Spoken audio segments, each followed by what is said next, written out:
Boombox.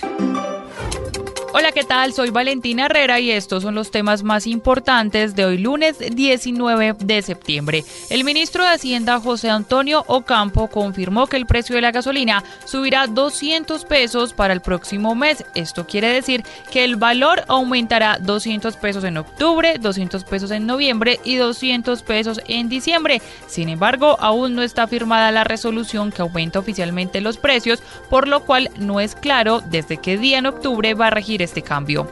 El acuerdo con el presidente es que se va a aumentar la gasolina 200 pesos mensuales a partir de octubre. Según Ocampo, por ahora no es necesario aumentar los precios de la CPM debido a que el gobierno hará un cambio a la fórmula de los precios de los combustibles para incluir el biodiesel y con ello sería innecesario aumentar los precios, al menos por ahora. La otra noticia tiene que ver con la reunión entre el presidente Gustavo Petro y John Kerry, actual enviado especial de Estados Unidos para asuntos climáticos. Allí el presidente Gustavo Petro pidió crear un fondo mundial que destine $1.000 millones anuales para proteger las selvas de Colombia, en especial la Amazonía. Y en el esfuerzo de un gran fondo multilateral mundial para salvar la selva, podemos financiar la paz de Colombia. ¿Cuánto, presidente? ¿Cuánto podría ser ese fondo? Eso tendría que ser del orden, en el caso de la selva amazónica, porción colombiana, de la selva del Chocó, de la selva del Catatumbo, del orden de $1.000 millones anuales durante un lapso que debería contemplar 20 años. Y tras este encuentro, el presidente Petro también confirmó su presencia en la frontera con Venezuela para la reactivación de relaciones entre ambos países. Será este 26 de septiembre y el evento principal tendrá como escenario el Puente Internacional Simón Bolívar. Allí ya se adelantan labores de reparación y restauración tras permanecer 7 años cerrado para el tráfico de vehículos. En noticias internacionales, México volvió a sentir un temblor un 19 de septiembre. Fue un terremoto de 7.7 grados que tuvo como epicentro el estado de Michoacán, con réplicas en el centro del país. Por ahora se conoce que la situación se dio una hora después del simulacro que se tenía previsto por parte de las autoridades. En esta ocasión han reportado un fallecido por el derrumbe de una barda en un centro comercial en el estado de Colima. Entre tanto, se mantienen activas las alertas por un posible tsunami en estados como Michoacán, como Colima y también en la costa del Pacífico. Entre tanto, sin luz y sin agua están varias zonas de la isla de Puerto Rico luego de que tocara tierra el huracán Fiona, considerado como categoría 1, que en las últimas horas ha aumentado su capacidad de daños. De acuerdo con los reportes preliminares, hay árboles arrancados por el viento, varios municipios incomunicados, casas bajo el agua a causa del desbordamiento de ríos y cientos de pedidos de rescate, en especial que han llegado por las redes sociales. Hablemos ahora de noticias de Colombia, porque en entrevista con Blue Radio, el alto comisionado para la paz, Danilo Rueda, se refirió a la reunión que tuvo con uno de los grupos de las disidencias de las FARC, esto en el departamento de Caquetá. De allí salió un comunicado en el que se abren las puertas para un posible cese bilateral al fuego y en el que se catalogan a sus integrantes como parte del Estado Mayor Central de las antiguas guerrillas. En esta entrevista dijo el comisionado que ese grupo ya ha tenido gestos humanitarios y no cierra la puerta a que se les dé un estatus político. Como ellos mismos se llaman y se autodenominan el Estado Mayor Central de las FARC. Es un grupo que manifiesta que su origen recoge las banderas del origen de las FARC y que ellos no fueron firmantes, ¿no? Y se afirma a sí mismo como un grupo rebelde. De acuerdo con el Comité Internacional de la Cruz Roja, existen 6 conflictos armados vigentes en Colombia y dentro de estos conflictos armados en Colombia hay algunos que son contra el Estado colombiano. Entre tanto, desde el Partido Comunes, que nació de ese acuerdo firmado en 2016, dicen que todos los esfuerzos de paz son bienvenidos y aunque cada grupo debe tener un trato diferente, asegura que durante el gobierno de Iván Duque hubo incumplimientos y por eso el senador Carlos Lozada, excomandante de esta guerrilla, dice que no se oponen a un diálogo con las disidencias. Todo lo que se haga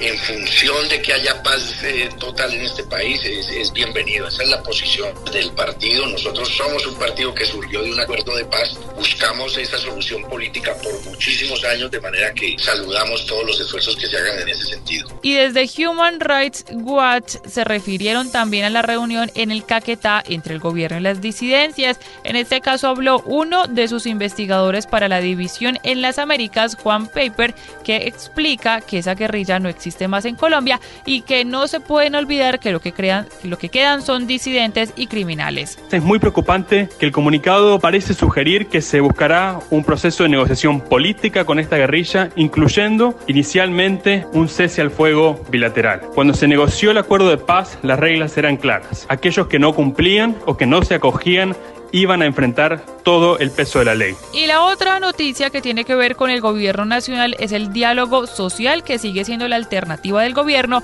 para atender los casos de invasión de tierras en el país, pues no se le puede cargar la responsabilidad solo a la fuerza pública. Esa fue la afirmación que le dio a Blue Radio el nuevo director de la Agencia Nacional de Tierras, Gerardo Vega.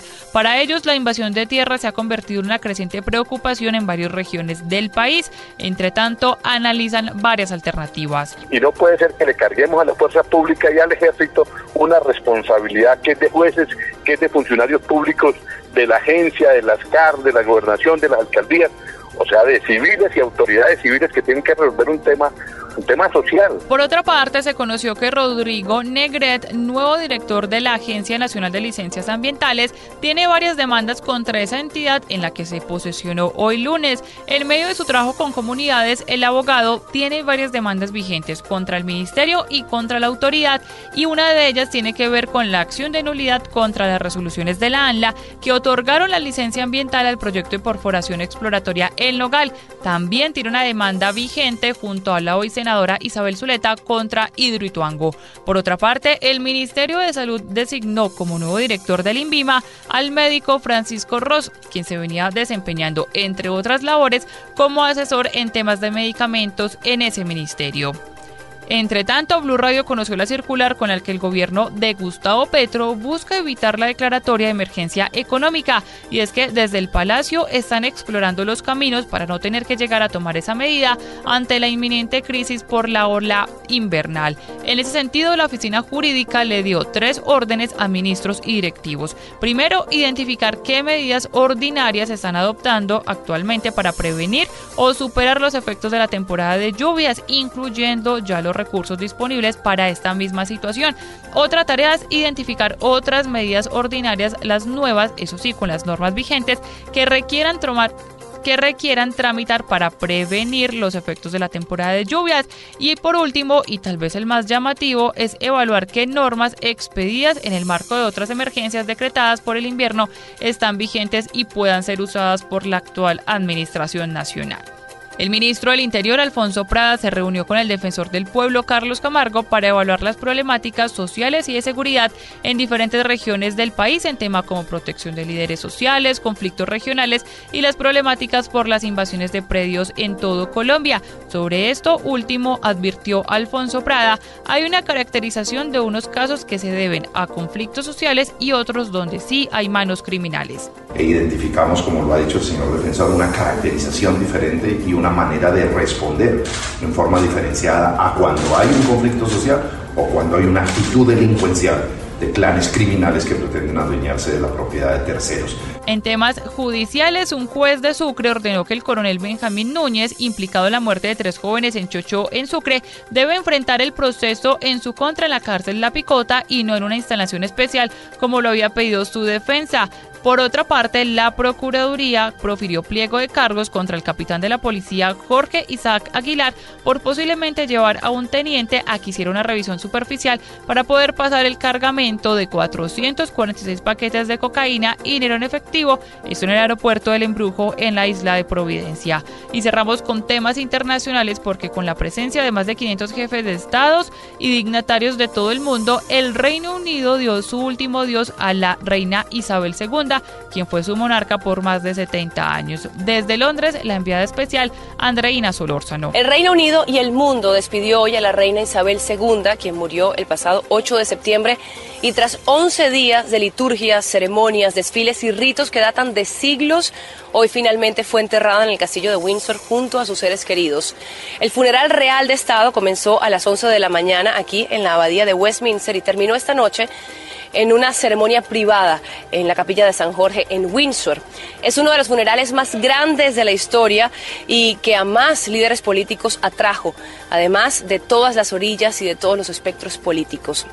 La misma reina Isabel II dijo el año pasado, cuando despidió a su esposo, el príncipe Felipe, que la vida está llena de encuentros y de despedidas, como anticipando esta que nos convoca. Tal vez no vuelva a haber una despedida a un monarca así de fastuosa.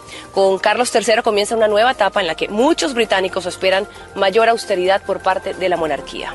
Desde Londres, Andreina Solórzano para Blue Radio. Recuerde que puede seguir todo el desarrollo de estas informaciones en blueradio.com. No olviden activar las notificaciones. Les habló Valentina Herrera.